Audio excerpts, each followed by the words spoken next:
आधी कोलकाता, मग बदलापूर अशा लैंगिक अत्याचाराच्या वाढत्या घटना सगळ्यांचंच मन सुन्न करतायत. त्यामुळे लोकांमध्ये प्रचंड असंतोषाची भावना आहे.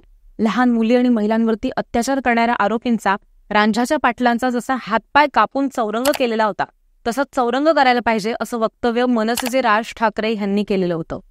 गेल्या वर्षी मणिपूरमधल्या कुकी महिलांची विवस्त्र धिंड काढल्याचा व्हिडिओ सुद्धा व्हायरल झाला होता आणि त्यानंतर एकूणच समाजाच्या विविध माध्यमातून ह्या प्रसंगाची निंदा आणि निषेध करणाऱ्या प्रतिक्रिया आल्या. आता सुद्धा लोकांकडनं निषेध होतोय. विशेष म्हणजे मणिपूर प्रकरणामध्ये आरोपींना 2 महिने उलटल्यानंतर सुद्धा अटक झालेली नव्हती. या दंगलीमध्ये मतई स्त्रियांवरती अत्याचार करण्यात आलेले होते. हे केवळ ह्याच प्रसंगांमध्ये घडते असं नाहीये. आज तागायत घडलेल्या अनेक बलात्कारांच्या प्रसंगांमध्ये हीच स्थिती आढळते. बलात्कार घडतो, चर्चा होतात, त्या क्षणी प्रतिक्रियांचा भडीमार होतो आणि ज्या वेगानं प्रतिक्रिया येतात त्याच वेगानं प्रकरण शांत सुद्धा होतं. आणि अशा प्रकारे प्रसंग कुठलाही असो, स्त्री ही पिळवणूक करण्यासाठी आणि सहज आणि सोपी म्हणून तिच्या अब्रूची लक्तरं वेशीवरती टांगली जातात. दिल्लीच्या निर्भया बलात्कार प्रकरणामध्ये सुद्धा हेच दिसून आलं होतं. किंवा ज्या स्त्रीवरती बलात्कार होतो तीच कशी चुकीची आहे ह्याचे दाखले दिले जातात. निर्भया बलात्काराच्या प्रकरणामध्ये आरोपींच्या वकिलानं प्राचीन संस्कृतीचा दाखला दिला आणि बाईनं घरातच पडद्यामागे कसं राहायला पाहिजे याविषयी उघड मत मीडियासमोर व्यक्त केलं होतं. महिलांच्या बाबतीमध्ये झालेल्या घटनांमध्ये काहींकडनं छुप्या मार्गानं ह्याचं समर्थन केलं जातं आणि एकूणच आपल्या स्वार्थासाठी प्राचीन भारतीय संस्कृतीचे दाखले द्यायचा सध्या ट्रेंड आलेला आहे. प्राचीन किंवा अलीकडच्या राजा महाराजांच्या भारतामध्ये बलात्कार, विनयभंग याविषयी कोणती शिक्षा दिली जात होती ते आपण या व्हिडिओच्या माध्यमातून पाहूया. नमस्कार, मी ऋतुजा आणि तुम्ही पाहताय सत्य पे सत्ता. थोडक्यात पण महत्वाचं. मणिपूरमधल्या कुकी महिलांच्या प्रकरणामध्ये सामूहिक अत्याचार झालेला आहे. कोलकाता आणि बदलापूरच्या प्रकरणाची सुद्धा अनेक प्रकरणं समोर आली. किंबहुना बलात्कारांची प्रकरणंही वाढतच चालली आहेत. लैंगिक अत्याचाराविषयी वेगवेगळ्या प्राचीन भारतीय साहित्यामध्ये सविस्तर चर्चा आढळते. धर्मशास्त्राचा इतिहास ह्या ग्रंथामध्ये नमूद केल्याप्रमाणे इतरांना अपराध करण्याची चिथावणी देणाऱ्याला अपराध करण्याच्या दुप्पट शिक्षा करावी आणि अपराधाला अपराध करण्यासाठी द्रव्य देणाऱ्याला चौपट शिक्षा करावी असा उल्लेख याज्ञवल्क्य स्मृतीमध्ये आढळतो.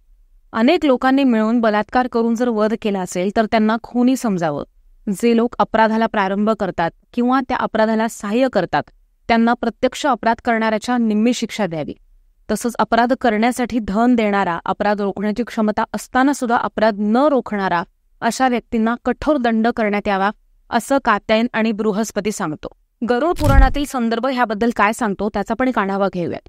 गरुड पुराणानुसार बलात्कार करणाऱ्याला दुष्ट सापांमध्ये फेकून दिलं पाहिजे, त्याला प्राण्यांकडनं चिरडलं पाहिजे. गरुड पुराणामध्ये बलात्काऱ्यांना 2 प्रमुख प्रकारच्या शिक्षा आहेत. पहिल्या वर्गामध्ये महिलांवरती बलात्कार करणाऱ्या लोकांचा समावेश होतो आणि दुसऱ्या वर्गामध्ये प्राण्यांवरती बलात्कार करणाऱ्या लोकांचा सुद्धा समावेश होतो. गरुड पुराणामध्ये नमूद केल्याप्रमाणे स्त्रियांवरती बलात्कार करणाऱ्या अशा लोकांना नरकातल्या पशुप्रमाणे समजलं जातं आणि त्यांना नरकामध्ये मलमूत्र, रक्त, कफ, विषारी कीटक आणि प्राणी असलेल्या विहिरीमध्ये फेकून दिलं जातं आणि त्यांची वेळ येईपर्यंत त्यांना तिथंच राहावं लागतं. आता छत्रपती शिवाजी महाराजांनी केलेला चौरंगा म्हणजे काय नेमका ह्याची माहिती घेऊयात. शिवाजी महाराज त्यांच्या स्त्री दाक्षिण्याविषयी प्रसिद्धच आहे.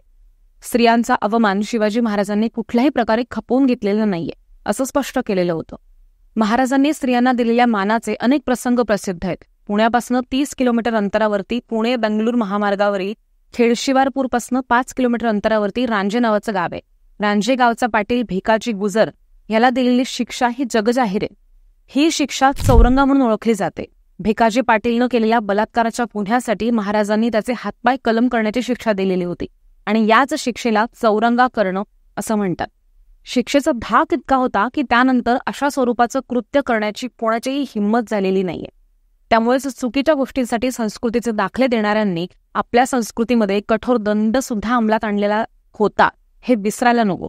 आत्ता घडलेल्या अत्याचार प्रकरणांमध्ये नराधम आरोपींना कोणती शिक्षा द्यायला पाहिजे ह्याबद्दल तुम्हालाही काय वाटतं कमेंट करून नक्की सांगा.